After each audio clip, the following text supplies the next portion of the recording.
It's just awfully good that someone with the temperament of Donald Trump is not in charge of the law in our country. Because you'd be in jail. Secretary Clinton.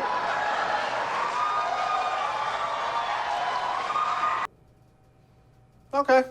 Famous debate moment. We got everyone on the right standing up and cheering. I will be honest, I enjoyed it myself, but never really took it that seriously, I guess.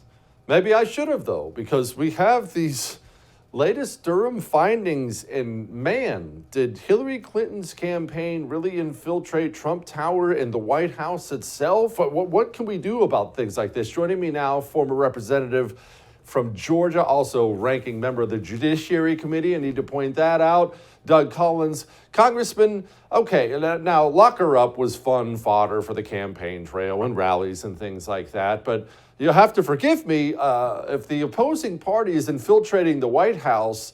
We do need to lock her up, do we not? Somebody needs to be locked up, and it's her campaign. I mean, here's the thing, though, that I'll just start out from the beginning. Hillary Clinton should have been in trouble with the law, especially the Department of Justice, from the very beginning of this whole fiasco, which started with her emails. Never, ever, ever, never forget the Trump scandal, the Trump fake scandal with Russia all started with her trying to get over her email scandal, in which she should have been held accountable and possibly should have faced jail time over the way she handled classified emails. Congressman, can you recap that little thing for us? Because so many people do forget that's where all this started, is Hillary possibly running some operation to get everyone to shut up about her emails. But what emails? What was that all about? Well, this, again, and I'm glad you asked that question, because so many people just go to the right of where we're at now. But let me give a real quick synopsis. Coming out of Benghazi, and remember, she was Secretary of State during Benghazi, the whole investigation on the going into what happened around Benghazi, which seems hard to believe, indicated and then shown that she was keeping a private email server while she was Secretary of State. That led to investigations by the House Judiciary Committee and the House Oversight Committee, Trey Gowdy, Bob Goodlatte, and others, which then led this down the road. DOJ opened an investigation. If you remember, this is also the time that the AG Lynch actually met with Bill Clinton on the tarmac, the famous meeting in Arizona.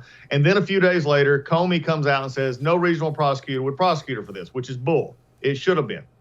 A few days later, just a couple weeks later, you have the first encounter with Peter Strzok and Donald Trump, and then the long progression toward the election in which they're using the fake dossier, which was all built from the conspiracy that the Clintons were using to get Donald Trump to be tied to Russia. This happened in 2016, spring of 2016. It then flowed in the Department of Justice. To make a time frame shorter, let me just say this, that by 2017, Donald Trump was president. They were still doing this. This was when Comey, Strzok, McCabe, Page, Orr, all the rest.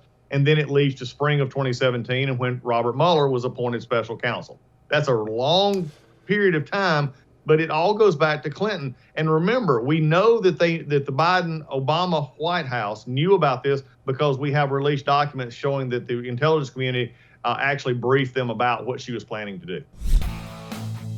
Hey, thanks so much for watching The First on YouTube. If you liked what you saw, go ahead and like and subscribe. You heard me. Like it, subscribe. You'll get a lot more of it and a lot more of me.